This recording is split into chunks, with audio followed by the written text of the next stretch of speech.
आज मैं आपको वो कुंजी बताऊंगा जो मैंने पिछले 4 साल की अपने ट्रीटमेंट में शुरू की है।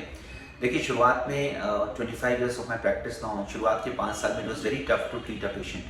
कोई भी डॉक्टर के साथ यही होता है कि अगर वो अपने प्रोफेशन में डेडिकेटेड है तो उसकी शुरुआत के 5-6 साल, 8 साल, 10 साल उसको ये बात समझने में लग जाते हैं कि मेडिकल साइंस गाइडेंस तो दे सकती है, लेकिन पेशेंट को ट्रीट करने के लिए उसको आर्ट ऑफ मेडिसिन डेवलप करना पड़ेगा।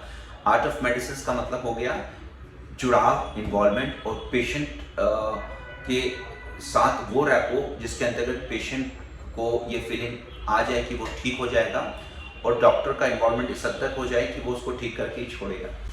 एक्चुअली में डॉक्टर और पेशेंट का जब ये आपस में लिंक होता है तो ये ईश्वरीय पाठ होता है। तो इसलिए बहुत से डॉक्टर्स इस बात को लिखते हैं कि I give medicine and heal thy heals, मतलब ईश्वर ठीक करता है, हम मेहनत करते हैं। लेकिन धीरे धीरे करके और पिछले 5 साल में स्पेशली कोविड के बाद बहुत सी ऐसी बीमारियां जिससे मैं खुद भी निकला हूँ, अपने आसपास के लोगों को होम्योपैथिक मेडिसिन और प्रोटोकॉल्स और नेचुरल प्रोटोकॉल्स के साथ मैंने हेल्प की उनको रिकवर करने में। ऐसी ऐसी बीमारियां जिसमें हम आपको एडमिट करना पड़ता है, उनको ईश्वर की दया से 2 दिन, 3 दिन, 4 दिन में वो रिकवर हुई हैं। हालांकि वो रिकॉर्डेड केसेस नहीं थे, but this is what I start believing in a factor which is called योग एंड प्राणासन।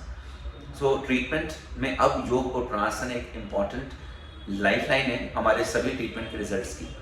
सो फ्रेंड्स, योगा और में स्पेशली प्राणासन मैं आप लोग को जो लिख कर भी देता हूँ और आप लोग को बोलता भी आया हूँ, ये उन योगा से थोड़ी सी डिफर करती है जो हम एरोबिक्स के स्टाइल करते हैं, कूदते फांदते हैं और लगातार जंप करके वेलनेस महसूस करते हैं। सो फ्रेंड्स, ये पाश्चात्य कन्वर्जन ऑफ योगा जो है that's also good for the people who are very active, लेकिन उससे थोड़ा हट के ये ओरिएंटल फिलॉसफी पर आधारित योग प्राणासन है जिसको हम कहते हैं योग साधना। इसमें जप तप एक इम्पॉर्टेंट पार्ट है कुछ केसेस में जिसमें बहुत ही एडवांस बीमारियां हैं, और ये तीनों कपालभाति और भ्रष्टिका, तीनों का इन्वॉल्वमेंट है, जिसमें मैं 2 को तो बहुत इंपॉर्टेंट मानता हूँ।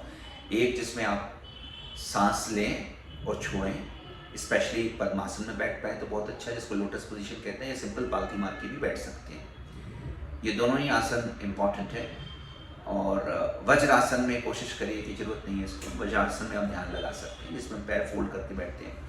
तो मित्रों, ये योगासन जो मैंने चार्ट में शामिल किया है, इसको आप इम्पॉर्टेंट पार्ट प्रोटोकॉल मानिए, क्योंकि योगासन में प्राणासन और भ्रष्टिका जिसने कर दिया उसकी प्राणवायु का means vital force, connectivity of the 3D part of the body which we can be seen by the 5 senses, जिसको मेडिकल साइंस में पढ़ते हैं 3D बॉडी, एटम्स और मॉलिक्यूल्स, और हमारी जो संरचना है जो आप देख रहे हैं, हम सब जिसको बीमारी में खराब होते देखते हैं, वो 3D पार्ट है। और उसके जो एक्शन है वो 4D, जिसको हम कहते हैं इलेक्ट्रोमैग्नेटिक वेव्स, मतलब माइंड के थॉट प्रोसेस, वो, और माइंड के थॉट प्रोसेस को जो कंट्रोल करता है वो ब्रह्मांड है, जिसके सारे शरीर गर्भ में आता है।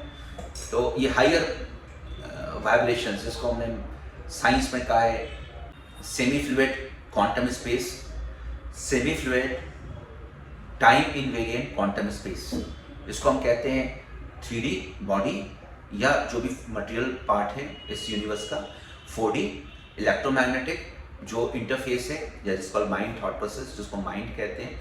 सो माइंड कहीं ब्रेन में होता है, लेकिन ब्रेन माइंड के अंदर नहीं होता है। सो ये 4D इलेक्ट्रोमैग्नेटिक रेडिएशन है जो कि एक थॉट प्रोसेस का एक साइंटिफिक धड़ा इस पर काम कर रहा है। और उसके हायर जो फोर्सेस हैं जिनको हम कुंडली जागरण में सहस्रार चक्र या उसके अबव मानते हैं, थ्रोट के भी ऊपर और ब्रेन के बाहर के, उसको हम कहते हैं CNSQS। तो वो ब्रह्मांड पार्ट है जिसको हम आदि योग, शिव योग या शिवा फिजिक्स के अंतर्गत अंडरस्टैंड कर सकते हैं। ब्रह्म पार्ट, तो ब्रह्मलीन जो है वो CNSQS है। तो जब भी आप योग करते हैं, स्पेशली प्राणासन, तो ये सबसे ईजी खोजी है मन को शांत करने की।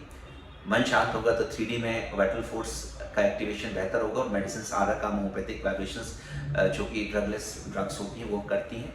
तो ये कुल मिलाकर आपको साइंटिफिकली बायोमार्कर्स की मदद से हम देख पाते हैं कि आप कैसे ठीक हो रहे हैं, और एंड सस्टेन बेनिफिट रहता है अगर आपने योगासन मेरे ट्रीटमेंट के ख़त्म होने के बाद भी किया। सो मित्र 3D 4D and CNSQS 5D and beyond universe एक रियलिटी है जिसके ऊपर अमृत सौरली और बहुत सारे ऐसे वैज्ञानिक हैं जो वर्क कर रहे हैं और आइंस्टाइन फॉर्मूला के बियॉन्ड उन्होंने उसको कहा है।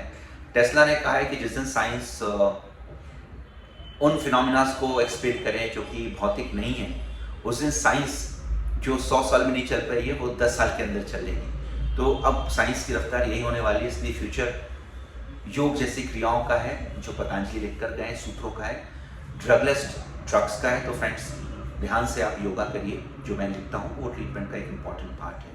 इसको हमने शामिल कर लिया और उसको स्पिरिचुअल आर्ट ऑफ मेडिसिन के अंतर्गत शामिल किया। इसमें कहीं भी साइंटिफिक पार्ट नहीं, लेकिन हाँ इसके जो रिपरकशन 3D बॉडी पे आते हैं उसको साइंस के बायोमार्कर से हम देखते हैं कि डायरेक्शन सही है कि नहीं।